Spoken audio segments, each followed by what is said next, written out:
সন্তানের একমাত্র নিরাপদ স্থানেই তার মায়ের কোল। অথচ মায়ের কোলেই যদি সে নিরাপত্তা না পায় তাহলে কোথায় যাবে? আসসালামু আলাইকুম ভিউয়ার্স, আমি শারমিন আক্তার। আজকে আরেকটি নতুন ব্লগ নিয়ে হাজির হলাম আপনাদের সাথে। কেমন আছেন সবাই? আলহামদুলিল্লাহ, আমি ভালো আছি। 2 থেকে 3 দিন আগে একটা নিউজ হয়েছে যে মা নিজের ছেলে মেয়েকে মেরে ফেলছে। তো যখন আমি হেডলাইনটা দেখছি তখন প্রথম ভাবছি যে হেডলাইনটা এমনভাবে ছিল যে ঘুম থেকে উঠেই মা দেখে যে তার ছেলে মেয়ের রক্তাক্ত মরদেহ পড়ে আছে। তো এরকম নিউজ দেখে আসলেই খুব কিউরিসিটি লাগে যে আসলে ঘটনাটা কি। পরে জানতে পারি যে মা নিজ হাতেই তার 2 সন্তানকে খুন করেছে। আসলে কেন করেছে? এটার কারণ কি? কারণ একমাত্রই হচ্ছে পরকীয়া। আমাদের সমাজে এখন এই পরকীয়া কথাটা মনে হচ্ছে যে একেবারে পান্তা ভাত হয়ে গেছে। মানে যেখানে সেখানে যখনই যাই তখনই শুনি পরকীয়া, যেখানে যাই তখন সেখানেই শুনি যে পরকীয়া। তো আমার কথা হচ্ছে পরকীয়া করো ঠিক আছে, কিন্তু সন্তানদেরকে কেন মারতে হবে? ওরা তো অবুঝ, ওরা তো নিষ্পাপ। ওরা কি তোমাকে ভালোবাসে নাই?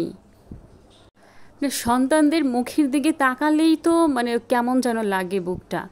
আর ওই সন্তানদেরকে কিভাবে মারতে পারে একটা মা, আমি বুঝি না, আমার মাথায় আসে না। আসলে আমি একটু বেশি আবেগী হয়ে গেছি। তো আল্লাহ পাক এসব মাদের কাছ থেকে প্রতিটা সন্তানকে হেফাজত করুক, আর তার সাথে সবার সন্তানকে সব মারা যাতে ভালোবাসে সেই তৌফিক দিক। আল্লাহ সবাইকে হেদায়েত দান করুক। আমার কেন যেন এই ব্যাপারটা নিয়ে অনেক অনেক কথা বলতে ইচ্ছে করছে, কিন্তু বলতে পারছি না। এখানে এত কথা বলা সম্ভব না। তবে একটা মেয়ের সমস্ত কিছু অভাব তারা পূরণ করতে পারবে, কিন্তু মা যদি না হয় বা মা না হওয়ার যে অভাবটা, সেইটা কোনো মেয়ে সহ্য করতে পারে না। সেই অভাব তারা পূরণও করতে পারে না। আমি নিজ চোখে দেখেছি অনেক অনেক মা আছে যারা 10 বছর, 12 বছর, 8 বছর পর পর পরে মা হয়েছে। তো তাদের যে এই 8 বছর 7 বছরের যে অপেক্ষা, তারা যে কি অবস্থা করেছে তা বলার বাহিরে। এই যে এত দীর্ঘ সময় অপেক্ষা করার পর যে সন্তান হয়, এই সন্তানের যে কি মায়া, তা তো যারা মা হয়েছে তারাই জানে। তো যাই হোক, এই ব্যাপারে বেশি কথা বলে ফেলেছি। আমার ভুল হলে আমাকে ক্ষমা করে দিবেন।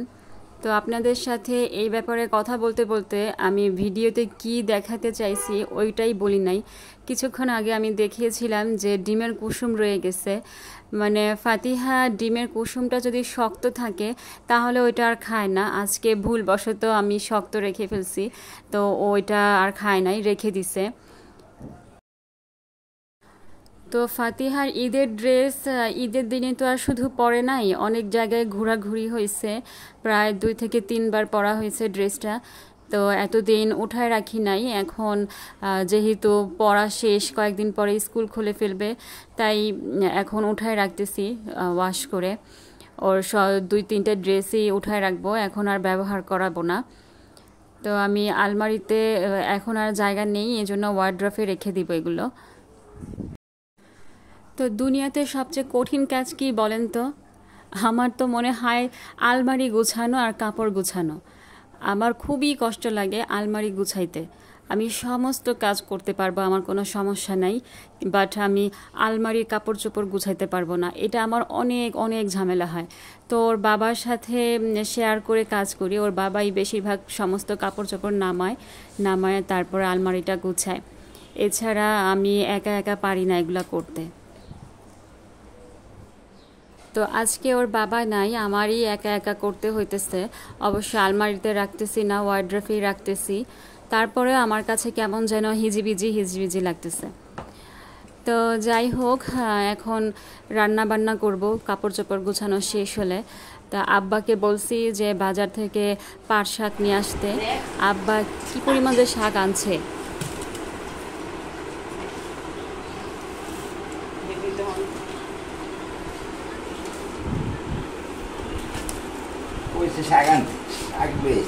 এলাকে এত শাক গেছে চুরি বাইন্দে থাক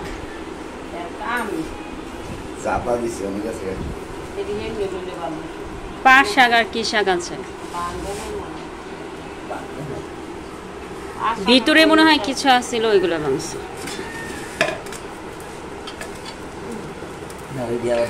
এগুলা কত টাকা শাক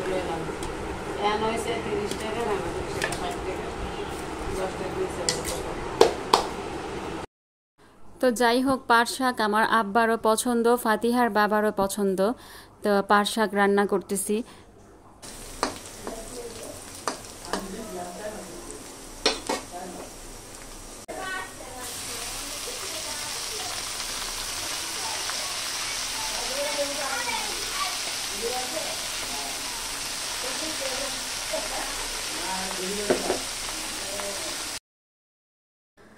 তো পাট শাকে শুকনা মরিচের পরিমাণটা বেশি দিলে ভালো লাগে যদি ভেজে দেওয়া হয় তো আমার শ্বশুরবাড়ি পাট শাকটা আস্তে আস্তে রান্না করে এরকম কুচি করে না আমার আব্বা আবার কুচি করে ফেলছে আমার আব্বা কাটছে আমি কাটি নাই পাট শাক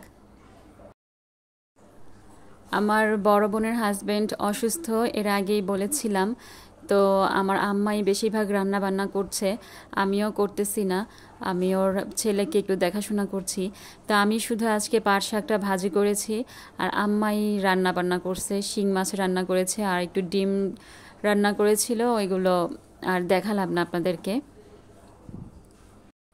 আর তাছাড়া মা থাকলে হাতে কেন যেন কাজ ওঠে না এটা আমার ক্ষেত্রে নাকি সবার ক্ষেত্রে আমি জানি না তো রান্নাবান্না শেষে আমরা দুপুরে খাওয়া দাওয়া করেছি খাওয়া দাওয়া করে একটু বাহিরে বের হয়েছিলাম ওর বাবার সাথে আমি একটা হোমিও ডাক্তারের কাছে এসেছি ওনার কাছে আমি সবসময় দেখাই তো কিছুদিন আগে আমি একটা বিয়ের অনুষ্ঠানের জন্য পার্লারে সাজছিলাম তো পার্লারের সাজ আমার একদমই শ্যুট হয় না তো আমার মুখে অনেক ব্রণ হয়েছিল এই কারণে ওনার কাছ থেকে হোমিও ওষুধ খাওয়ার পরে আমার ব্রণগুলো কমে গেছে যাক আলহামদুলিল্লাহ এখন আর ব্রণ নাই তো আপনারা হয়তো বা দেখতেছেন যে বিশাল বড় বড় শার্ট আমার হাজব্যান্ড হাতে নিয়ে দেখছে তো ওর তো দরকার নাই এত বড় শার্টের কেন দেখছি তো কারণ হচ্ছে আমার দুলাভাই কিছুদিন আগে একটা হাতে অ্যাক্সিডেন্ট করছে হাতটা ভেঙে গেছে তো এত বড় বড় শার্ট পরে উনি একটু হসপিটালে যায় এর জন্য মূলত এত বড় বড় শার্ট কিনা তো ওর বাবার জন্য শার্ট প্যান্ট দেখেছে ও নিজেই দেখেছে এক্সপোর্টের জিনিস আসলে এক্সপোর্টের জিনিসগুলো পরতে অনেক আরামদায়ক হয় তো ও একটা প্যান্ট কিনেছে এছাড়া আর কিছুই কিনেনি তো আজকে আপনাদেরকে দেখাবো আমি কিভাবে ডিম কিনে নিয়ে আসে বাসায় পরিষ্কার করে রেখে দেই ডিমে অনেক ময়লা থাকে এখন দেখা গেল কি আমরা অনেক সময় ডিম ভাজি তো এভাবে না ধুয়ে এই ময়লা সহই কিন্তু ডিমটাকে ভেঙে তারপরে ভেজে ফেলি তো এতে করে যদি মানে কোনো পরিমাণ একটু ময়লা ঢুকে এই ভাজার মধ্যে তাহলে কিন্তু আমাদের পেটে অসুখ হয় বা বড় কোনো ধরনের অসুখও হতে পারে ক্যান্সার এইসব মানে রোগ হতে পারে তাই ডিমটা নিয়ে আসা যদি একটু পরিষ্কার পরিচ্ছন্ন করে রাখা হয় তাহলে আমার মনে হয় ওইটাই বেটার তো ডিম পরিষ্কার করে রাখার অনেক সিস্টেম আছে আমি যেটা করছি সেটা হচ্ছে সার্ফ এক্সেল অল্প নিয়েছি পানির মধ্যে তো সার্ফ এক্সেল গুলাই নিছি গোলানোর পরে এই ডিমগুলোকে আমি আগে সার্ফ এক্সেল পানিটার মধ্যে রেখে দিব পানিতে রাখার পর আমি কোনো কাপড় বা যে কোনো কিছু দিয়ে ঘষে নিব আগে তো আমার সাথে সাথে রায়ানও এরকম চেষ্টা করছে ডিমগুলো রাখার কিন্তু ওকে আর দিচ্ছি না ও মানে দেখা গেল যে একটার উপর আরেকটা রেখে মানে ফাটায় ফেলবে তো আমাদের হয় কি ডিম 15 দিন বা 20 দিনেরটা একসাথে কিনে ফেলি মানে আলাদা আলাদা কিনি না দোকান থেকে আমরা যখন বাজারে যাই তখন একসাথেই নিয়ে আসি 30টা 35টা করে তাই অনেক দিন এভাবে রাখতে হলে একটু পরিষ্কার করে রাখতে হয় তা না হলে আমার কাছে কেমন যেন লাগে মনে হয় যে নষ্ট হয়ে যাবে আর তাছাড়া আমি ফ্রিজে রাখি অনেক পরে কিছুদিন খাওয়ার পর তারপরে অল্প কয়েকটা ডিম ফ্রিজে রেখে দিই তো আমি এগুলোকে আগে পরিষ্কার করে নিচ্ছি সার্ফ এক্সেল দিয়ে। পরিষ্কার করার পর আবার নতুন পানি দিয়ে ভালো করে পরিষ্কার করব। করার পরে রুমাল দিয়ে ভালো করে মুছে তারপরে শুকনো করে রেখে দিব। আসলে অনেকে ভাবতে পারেন যে এত কষ্ট করার সময় কোথায়, এমনিতেই কাজ করে শেষ করতে পারি না, আবার ডিমকে ধুয়া মোছা পরিষ্কার করে রাখবো। আসলে যত পরিষ্কার পরিচ্ছন্ন থাকা যায় ততই আমাদের জন্য ভালো। আর তাছাড়া এসব মুরগির বিষটা থেকে, তারপরে তেলাপোকার বিষটা থেকে কিন্তু মানুষের বেশিরভাগ ক্যান্সার হয়। খাওয়া দাওয়া আছে, খাওয়া দাওয়ার জন্য হয়। যাই হোক, আমার ডিম মোছা শেষ, আমি এগুলো এখন রেখে দিব। দেখতে অনেক সুন্দর লাগছে, অনেক পরিষ্কার লাগছে। তো আজকে এই পর্যন্তই। আমার ভিডিওর কোনো অংশ যদি ভালো লেগে থাকে তাহলে আমার চ্যানেলটিতে একটি লাইক দিয়ে দিবেন এবং আমার চ্যানেলটিতে একটি সাবস্ক্রাইব করে দিবেন। আল্লাহ হাফিজ, আসসালামু আলাইকুম।